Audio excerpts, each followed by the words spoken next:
Malcolm Turnbull needs to expedite his frontbench reshuffle after losing another minister today. Gold Coast-based Stuart has quit over the Chinese mining deal scandal, leaving at least 4 vacancies in the ministry. Catalina Flores joins us from Canberra. And Catalina, is this a sign the Prime Minister has lost control of his team?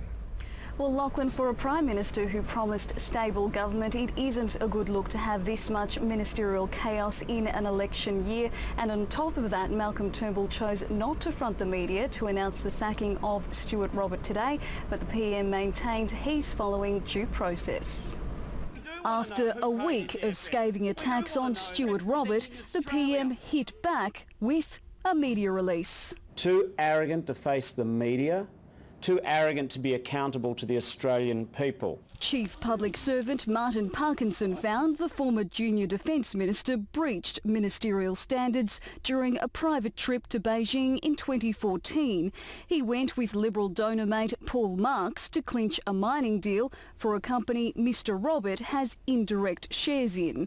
The one-page release says Mr Robert recognised that this connection would create the impression he had something personally to gain, and as a result asked him not to consider him in the pending reshuffle. Their job is to work for the people of Australia, not to squire rich fat cat Liberal donors around the capitals of the world. A Cabinet subcommittee found the embattled minister should be shown the door, despite the protests of his good friend and housemate Scott Morrison. It's a massive overreach and it's a shocking beat-up. The new Deputy PM was also unconvinced. Can someone please tell me what the crime is here? The Ministerial Code of Conduct says you cannot help a company as a minister in your private capacity. With Stuart Roberts' fate known, Malcolm Turnbull could unveil his new frontbench as early as tomorrow, making sure to include one more cabinet position for the Nationals now that self-described Maddie, Barnaby Joyce, is the country's second in charge. This is an awesome responsibility.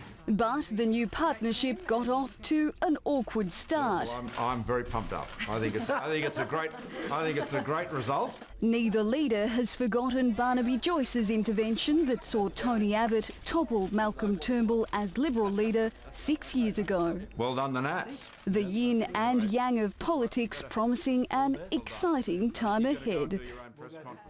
Now, Barnaby Joyce says he won't go rogue but maintains the right to cross the floor. He's no stranger to this, having voted against the coalition 28 times in the past, but keeping him in check will be the so-called Barnaby whisperer Fiona Nash, the party's first female deputy leader. Lachlan. OK, Catalina Flores in Canberra tonight. Thank you very much.